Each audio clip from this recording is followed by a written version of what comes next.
हमारे वृंदावन में एक महापुरुष थे, पूज्य श्री मथुरा दास जी भक्तमाली। दर्शन किया होगा आपने। बिल्कुल बिना पढ़े लिखे थे, हमसे बड़ा स्नेह करते थे। हमसे कहते थे, पंडित जी मेरे राम, स्कूल नहीं बोलते थे, उस्कूल बोलते थे, मेरे राम उस्कूल का मुख नहीं देखा हूँ।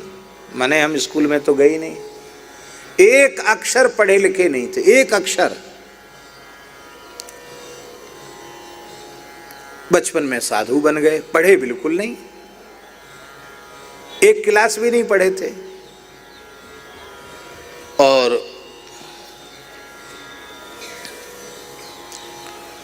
पहले कुछ काल हमारे महाराज जी के पास वो रहे, तो महाराज जी ने उनको एक प्रकार से अक्षर बोध कराया। लिखना तो फिर भी नहीं जानते थे, पढ़ लेते थे। फिर पूज्य पंडित श्री जगन्नाथ प्रसाद भक्तमाली जी की सेवा में वो चले गए। पंडित जी महाराज हमारे ब्रज की बड़ी विभूति थे और उनकी ब्रज में प्रायः कथाएं चलती रहती थी। और उन जमानों में बिजली नहीं थी, तो बाबा श्री मथुरा दास जी का काम ये था, पंडित जी महाराज के ग्रंथ, उनका सारा सामान पीठ पर सिर पर लाद के लेके चलना, उनके शरीर की सेवा से लेकर वस्त्र की सेवा से लेकर सारी सेवा करना। और महाराज जी कहते अपनी आंखों से देखी हुई बात। और 6 घंटे 8 घंटे पंडित जी महाराज कथा कहते थे। 2 समय कथा कहने की उस समय परंपरा थी, भागवत जी आदि की कथा 2 ही समय होती थी। तो 6 घंटे 8 घंटे पंडित जी बोलते थे और तब तक वो लगातार पंखा लेकर पंडित जी को पंखा जलते थे। गर्मी का समय होता तो पंखा जलते खड़े खड़े। और एक महत्पुरुष की सेवा और श्रद्धा पूर्वक श्रवण का फल यह हुआ कि महाराज जी जब उन्होंने कहना शुरू किया, बाबा श्री मथुरा दास जी ने, तो वृंदावन में जब विद्वत गोष्ठियां होती थी और बड़े बड़े प्रकांड संस्कृत के विद्वान सभा में उपस्थित होते थे, और उस सभा में जब बाबा श्री मथुरा दास जी महाराज का वक्तव्य होता था तो बड़े बड़े पंडितम मन्य अपना सिर खुजलाते थे। बाबा जी सैकड़ों श्लोक बोलते चले जा रहे हैं, कहां से बोल रहे हैं बाबा जी? अमुक पुराण और अमुक पुराण, आपको सुनकर आश्चर्य होगा। संपूर्ण महाभारत बिना ग्रंथ के उन्होंने बिहारी जी में सुनाया था, मथुरा दास जी ने, संपूर्ण महाभारत। कैसी स्मृति थी उनकी, विलक्षण स्मृति थी। तो वो कहते थे,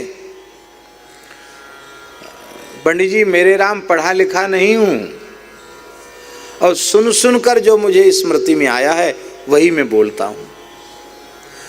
और कौन सी ऐसी निष्ठा साधु जीवन की थी जो उनके जीवन में न हो? नाम निष्ठा, रूप निष्ठा, धाम निष्ठा, लीला निष्ठा। जीवन के अंतिम श्वास तक प्रत्येक एकादशी निर्जल और पूरी रात्रि स्वयं बैठकर तुलसी के पास बैठकर जागरण करना, कीर्तन करते हुए जागरण करना।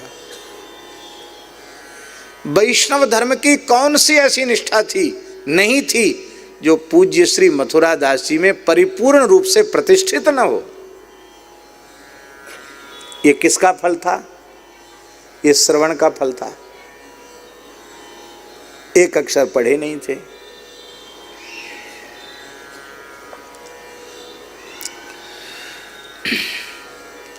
धाम निष्ठा कैसी थी?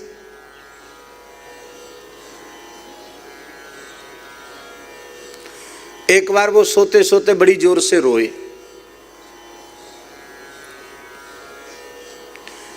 बहुत जोर से रोए। तो उनके निकट रहने वाले जो संत थे उन्होंने देखा महाराज जी बहुत कम सोते थे, वो 4 घंटे ही सोते थे 24 घंटे में। पूरे जीवन मथुरा दास जी 4 घंटे ही सोए 24 घंटे में, 4 घंटे से अधिक सोए ही नहीं। दुबला पतला शरीर था तो कम से कम तो सोते थे वो।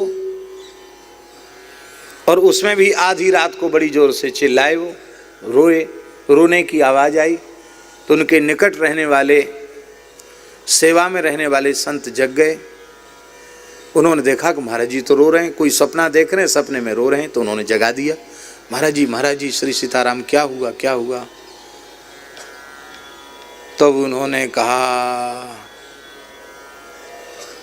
मेरे राम सपने में घूमते घूमते वृंदावन रेलवे स्टेशन चले गए और वहाँ लोगों ने पकड़कर हमको 2 डिब्बा की एक ट्रेन चलती है वृंदावन से मथुरा, वो आगे पीछे नहीं जाती, वृंदावन से मथुरा, मथुरा से वृंदावन। उसका नाम है राधा रानी एक्सप्रेस। क्या नाम है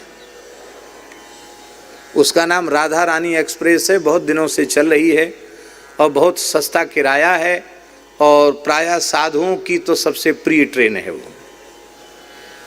तो वहाँ बोले कुछ साधु थे, उन्होंने पकड़ के हमको उसमें चढ़ा दिया राधा रानी एक्सप्रेस में, और वो गाड़ी चल पड़ी।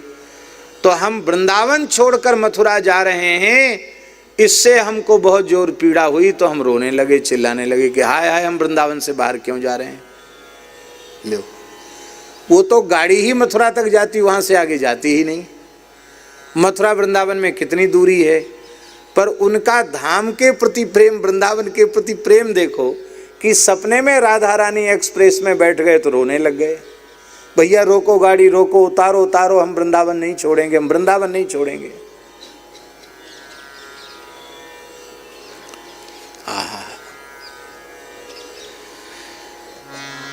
सुदामा कुटी में रामानंद जयंती में वो आते थे, महाराज जी से कहते थे कि मेरे राम एक लोभ से ही आते हैं, यहाँ जयंती में आने पर आपका अधरामृत हमको मिल जाएगा। महाराज जी जितने दिन आते थे उतने दिन महाराज जी का नित्य प्रति शीत प्रसाद नित्य लेते थे। इन संतों से ही दास ने सीखा है, अब नहीं तो हमको कहा, हम तो बालक थे, हमको क्या पता कि महात्माओं के शीत प्रसाद की क्या महिमा है।